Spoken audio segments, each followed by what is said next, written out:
On a dit que nous parlions du prix d'un avocat et j'ai envie de vous demander, Benoît Riem, vous qui êtes chef d'entreprise, est-ce que vous avez déjà eu affaire à un avocat? Ça arrive de temps en temps, oui, oui, tout à Ouais, fait. vous négociez Oui. les prix? Non, non, c'est Non, quelque chose mais qu'on... peut-être que vous allez le faire Peut-être qu'il faut d'ici le faire, quelques alors. minutes grâce au bon conseil de Jean-Hugues Chaumard, maître Chaumard, juste avant. Vous, Jérémy, un avocat déjà, oui? Oui, oui, oui, quelquefois, dans le cadre de procès en diffamation, dans mon activité de journaliste. Donc, ils sont toujours de bons conseils. La preuve, on n'a perdu aucun procès. Donc, plutôt bon signe. Est-ce que vous savez si on peut obtenir un devis, à votre avis, comme on peut le faire chez un médecin, Jérémy? Moi, j'ai une réflexion un peu particulière. C'est que vu que c'est une activité économique comme tant d'autres, oui, je pense qu'on peut négocier. Je pense qu'on peut essayer de voir, même s'il doit y avoir des tarifs quand même assez contraints. Mais bon, on peut toujours essayer. Ben, on va essayer avec maître Chaumard. Quelles sont déjà les premières questions qu'on doit se poser quant au prix d'un avocat, maître Jean-Hugues Chaumard? Il faut déjà rappeler un vrai principe, c'est que l'honoraire de l'avocat est libre. Quand on dit qu'un honoraire est libre, c'est que l'avocat est libre de proposer un prix, mais que le justiciable, le client, il est libre de le refuser. Donc il ne faut jamais perdre ça de vue. Nous sommes une activité libérale, nous avons une activité prétendument intellectuelle, c'est-à-dire que l'on ne va rien donner si ce n'est du papier écrit. Combien ça coûte ça? C'est très compliqué. C'est vrai que c'est très compliqué. Alors justement, si l'avocat fixe ses tarifs librement, il faut que ce soit quand même en accord avec son client. Mais bien sûr. Et pour cela, de plus en plus, parce que nous sommes devenus une activité professionnelle, économique, comme les autres. Oui, parce qu'il y a de la concurrence chez les avocats, on ne va pas se le cacher. 350 avocats à Dijon, pour Par vous donner exemple. une petite idée. Et en Bourgogne-Franche-Comté, Et ils en sont beaucoup plus. Bourgogne-Franche-Comté, beaucoup plus. Donc, il n'y a pas plus de 1200, je crois. Il n'y a pas de difficulté à cet égard. La concurrence, nous la connaissons. Mais en fait, pour essayer de mieux comprendre combien coûte un avocat, il faut simplement demander à son avocat combien il coûte. Et il faut surtout lui demander de signer une convention d'honoraires. C'est quoi une convention d'honoraires? Eh bien, c'est un devis qu'on va signer parce qu'on va se mettre d'accord avec son avocat. Donc finalement, les devis existent. Mais bien sûr. Et ils existent d'autant plus qu'ils sont quelquefois, dans certaines matières, obligatoires. En matière de divorce notamment, la convention d'avocat est obligatoire. Donc il faut signer une convention avec son avocat pour connaître le prix d'un divorce. Mais qu'est-ce qu'il y a dans cette convention? Il y a la prestation que l'avocat va donner à son client. Il y a soit un taux horaire, soit un forfait, et les conditions du paiement. C'est quoi les critères d'un taux horaire, par exemple? La difficulté du dossier, la qualité de l'avocat aussi. Essentiellement, c'est cela. Mais c'est très difficile de vous donner un taux horaire, mais je vais le faire quand même, je vais prendre un risque. Mais j'ai bien compris que vous marchiez sur des œufs et que depuis tout à l'heure, vous tournez autour quand même. Non, c'est très compliqué parce que je vais vous donner un prix qui, par exemple, va être le mien. Je ne vais pas me cacher. Un taux horaire dans le cabinet dans lequel j'exerce, qui est un cabinet classique d'avocat moyen, qui fait toutes les activités, il est généraliste, son taux horaire, c'est environ 180 € de l'heure. Brut ou net? Net.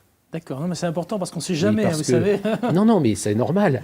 Quand c'est moi qui annonce le prix, il est net. Quand c'est vous qui le payez, il n'est pas net, il est brut. Il faut donc rajouter 20% de TVA. Cela dit, je ne sais pas ce que vous en pensez, Jérémy et vous, Benoît, mais moi, un taux horaire, ça ne me parle pas forcément. Je ne sais pas combien d'heures vous allez passer sur un dossier de divorce, sur un dossier en diffamation, sur un dossier avec un client un peu litigieux pour vous, Benoît, par exemple. C'est tout l'intérêt de la convention d'honoraires. Parce que quand vous allez signer une convention d'honoraires, l'avocat va vous dire « Écoutez, voilà, moi je vais travailler pour 180 € de l'heure, je prends cet exemple-là. Mais sachez que pour mener à bien votre dossier, je suis sûr de ne pas passer moins de 5 heures, 6 heures, 10 heures. » Et la multiplication est relativement facile à faire. Vous avez dit moins 2, mais il y a plus 2 aussi. Oui, il y a plus 2, mais le plus 2 est beaucoup plus difficile à gérer parce que nous sommes dans le cadre d'un procès. Et nous ne connaissons pas la difficulté que va nous apporter notre adversaire. Il est toujours difficile de dire, voilà, moi, je ne sais pas ce que mon adversaire va faire. Ça veut dire qu'on négocie, en tout cas le prix, s'il fallait résumer, en faisant jouer la concurrence, ça c'est sûr. On peut Déjà, faire jouer la concurrence. Première chose, évidemment. Qu'on peut, contrairement à ce qu'on pense, ou ce que vous pensiez, et moi le premier, Benoît ou Jérémy, où je vous prends peut-être à vous un exemple, qu'on peut négocier avec son avocat, qu'on peut demander un devis. Bien sûr. Voilà, Évidemment. c'est pas pour un extraterrestre si on demande un devis, Bien sûr. qu'on peut signer et qu'on a tout intérêt à signer une convention d'honoraires avec son avocat pour éviter les désagréments, parce que ça peut chiffrer très très vite. Ça veut dire aussi que quand on négocie, on n'a pas le prix du procès avec. C'est-à-dire que, vous nous le disiez tout à l'heure, il peut y avoir les frais d'huissier, il peut y avoir les frais de ceci, les frais de cela. Ça peut rentrer en ligne de compte. Ce sont deux choses tout à fait différentes. C'est complètement différent, mais je crois qu'en réalité, je ne vais pas faire de l'histoire, mais simplement, pour vous donner une anecdote. Avant, on ne payait que sous forme de provision, une provision à valoir sur le procès à venir. Et on payait son avocat sous forme de provision. Et donc l'avocat qu'on allait voir vous demandait 500 € de provision, 600 € de provision. Et puis quand il pensait, l'avocat, que ça lui suffisait, il arrêtait de vous demander des provisions. Aujourd'hui, c'est le contraire. Aujourd'hui, vous allez venir voir votre avocat et dans le cadre de votre premier rendez-vous, vous allez lui poser les questions. Vous allez lui demander en quoi consiste l'honoraire, en quoi consiste le prix du procès. Et vous devez sortir de ce premier rendez-vous en ayant des idées parfaitement claires sur ce que ça va vous coûter, et c'est normal. Justement, est-ce qu'il y a des possibilités d'obtenir finalement une consultation forfaitaire pour savoir si oui ou non on doit aller ou on va aller au procès? Bien sûr. Ça existe dans certains barreaux, je connais celui de Dijon, j'imagine qu'à Besançon ou que dans d'autres barreaux de la région Bourgogne-Franche-Comté, c'est la même chose.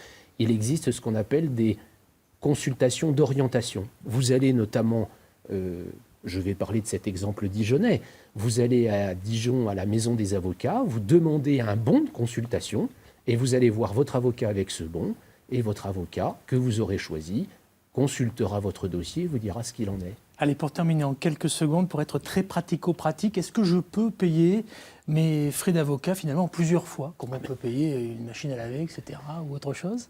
C'est possible? Et quand on sait combien coûte un avocat, oui, comment justement. est-il possible que l'avocat vous refuse Ok. de payer en plusieurs fois? Ok. Bien sûr que oui, et j'espère que c'est oui pour tout le monde. Très bien.